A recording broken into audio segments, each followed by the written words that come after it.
Good morning, everyone. I have Mark coming on to the show this morning. My name is Brent. I'm the host for Canadians with Disabilities. Mark's coming from across the pond, and he's going to be talking about legacy benefits today on the show.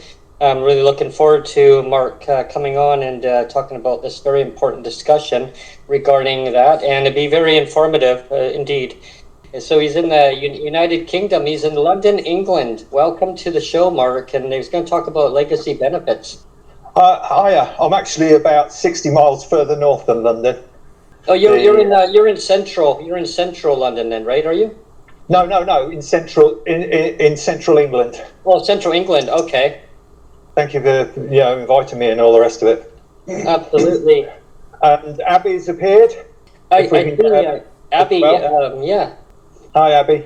So, first of all, Mark, what is legacy benefits, and in comparison to other countries, based on maybe equivalent of what the income would be in equivalent to over in the UK?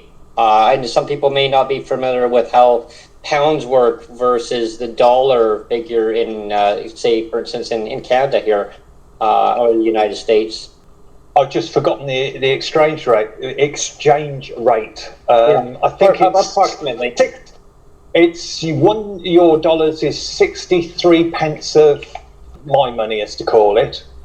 But to explain about legacy benefits, it's more of a sort of term that's happened because the government some years ago now brought in what they called universal credit. And any of the previous types of benefits, that there are many, are all under that sort of umbrella. The main areas that are still in existence, and I'm going to miss out some of them: income support, employment support allowance, which Abby knows about, and JSA, or job seekers allowance, which is what I'm on. There's only, 100,000 thereabouts on JSA. I'm not sure with the ESA, it's somewhat more, but the total number of people on legacy benefits. And then in addition to that, you've also got carers, so a family member, for instance, they're on a lower rate as well. I'll go into the money in a moment, but there's 120,000 of them that were also left out. And when I say left out, the government over the COVID period of 18 months actually gave a £20 per week uplift, and that totaled £1,560 over the 18-month period. And the government, their excuses to call it, was because the people on universal credit had more or less doubled because of people losing their jobs because of the COVID. They said, it's to cushion the blow of being unemployed and all this lot. And me being a little cynical, wondered whether it's sort of gerrymandering or keeping things nice, so they didn't actually experience the full horror. But anyway, they gave it to all the people on universal credit, which totaled 5.9 million. Roughly half of that were new people unemployed. So you've got, in effect, three segments technically. The ones that were already unemployed, the ones that were newly unemployed, they both got the £20, and then the people that were left out, and they are known as the legacy benefits. And it's sort of a term that appeared. I don't know who first actually coined it, but I think it's certainly related to the court case, because there's a court case going on that eventually was heard in last November, and the actual result, as to call it, was given in February. And the judge, who people have their own viewpoints on him, whether he takes a political line, he agreed that there was a case for discrimination or something along that lines, but dismissed the case. So then it went to the first stage of appeal, which I think is directly to that type of court, and now it's going to, I think it's the Court of Appeal, but don't quote me on the legal jargon. And so that's actually how it actually stands at the moment. When people got the announcement from the court, I actually started up the Legacy Benefits Twitter account in mid-January. I thought about 2 months about doing it, and no one else was actually collating the information for people to actually see. A lot of the people, we're talking the people on legacy benefits, there's the mental health issues, there's the disability issues, there's everything. It's the people that were left out, you know what I mean? They weren't the easy ones to put onto universal credit, because universal credit, as to call it, is a computer-based thing. A lot of these people don't either have the money for a computer, don't have the skills, etc., etc. On the court case sort of side of it, the Twitter account in the February, it really upset people. It really, really upset people. And if people wanted to have a look back at the Twitter account, I think it's the 18th of February, there were a lot of people really upset and, you know, just couldn't justify the reason for the court judgment, and various legal people weren't exactly happy, as we'll call it. And then, as I say, it's an ongoing situation. Yeah, it's definitely an ongoing situation. I mean, over 18 months, 150, did I get that right? 150,000 pounds? £1,560.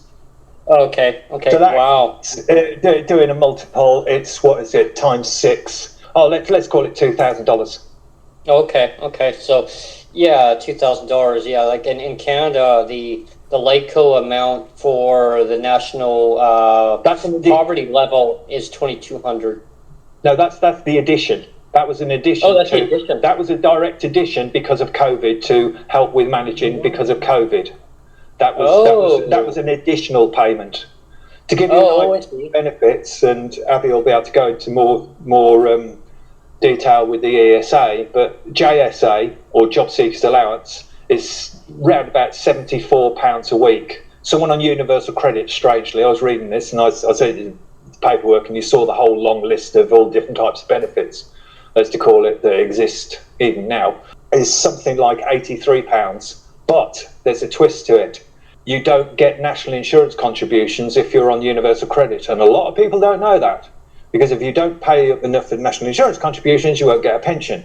But then they've brought in, as I'll call it, Orwellian bureaucracy, they brought in new style Job Seekers Allowance, which actually allocates national insurance for a little while. And there's also, just to confuse it further, there's the new style Employment Support Allowance, which is basically a sickness sort of pay, as to call it, while you're getting doctors' notes from the doctor, and are awaiting work capability assessment to see if you're disabled enough to not work.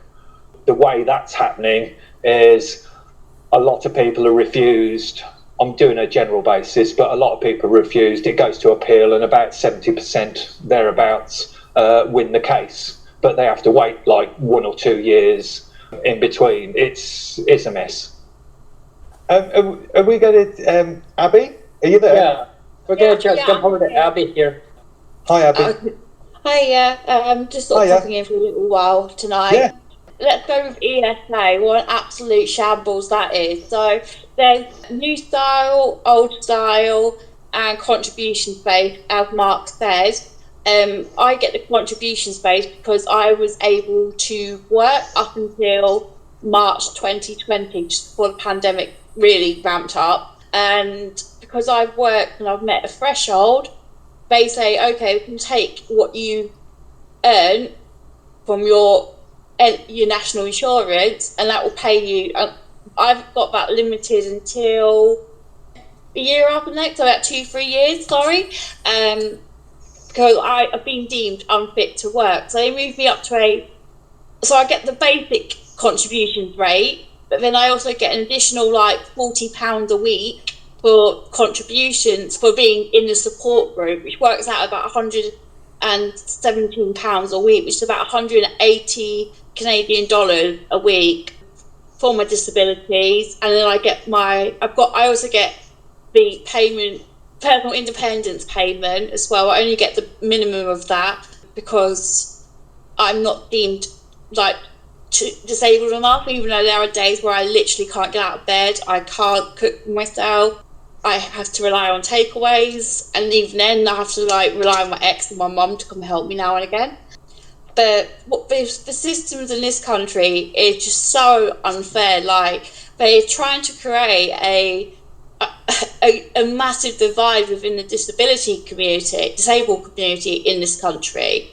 they're saying that, and this is why I created my petition, was because the government announced a £650 cost of living crisis payment, and everyone was like, great, that should include all, and it said something about disability benefits. Everyone was like, yeah, great, it's going to be amazing. And then the paperwork came out the next day, and I remember looking through it, and if you're disabled, you only get £150 unless you get an income-related benefit. Now, I have no income-related benefit, if that makes sense, because I have my contributions-based employment support allowance because I worked previously up until 2 years ago. And that's where we're getting shafted in the politest way. And that's why I created the petition, because it's not fair that there are people who aren't even disabled. There are people who are able-bodied, can go to work. Yes, they don't get paid enough, hence why they get the top-up benefits. But they're getting this £650 payment, whilst there's 500,000 carers not getting this support. And as Mark said, there's millions of disabled people, including myself, who are only going to get £150. So I've not really got much of an update about the petition. We've hit 17,000 signatures this morning, which is amazing. It means the government have to still respond to me. It's been 11 days since they said they were going to respond to me, and they haven't got back to me yet. It's 2 weeks today until the first payment of the £650 hits bank account. So it's coming down to a wire a little bit, but I'm still pushing and pushing. If you work and become sick or disabled in this country, they don't help you. They leave you on your own, pretty much. They just, they don't make it easy. You have to get sick notes. Sometimes you have to pay for sick notes. The doctors won't give you it. And yeah, it's just a nightmare. So that's my little bit. Abby? Yeah? Abby? Hiya. Just to, I suppose, to make it clearer to the people in Canada, your petition is titled, I can't remember what it's titled. My petition is make people on disability benefit also eligible for the £650 one-off payment, because, as I said, at the moment, they're not included automatically. It depends if they get another benefit for their income, which, what about those disabled people who become recently disabled and can't work? They don't get anything, pretty much. Yeah, so just to sort of say as well that the government, there are other websites where you can do petitions, but the government won't respond to them. To even get a parliamentary petition. Say what it was like actually starting and doing the petition. I'm going to go through the step by step. Sorry. So what happened was that I created a petition in anger, so my wording is not 100%, and so the government received through their official government website, over 60,000 petitions have been attempted. Only 10,000 of them have been accepted, got past because the government changed your words for you. So my petition review said that people will die, the government changed it to people could die, and I'm like, at this point I was just happy that they were going to take it on board and publish it. As I said, they don't publish a large percentage of their petitions, and then they have to get to the 10,000 with the government respond, get to 100,000, which is what I'm trying to push for now, and they have to debate it in Parliament. So out of only 670 something petitions have hit the 10,000 signature mark. So yeah, it's quite a big achievement, really. But I've just got to keep pushing it as much as I can, and just making people aware, because there's still people out there who think they're going to be getting the £650 or part of it in the next couple of weeks, and they're going to get a really big surprise when they're going to get told no, they're not.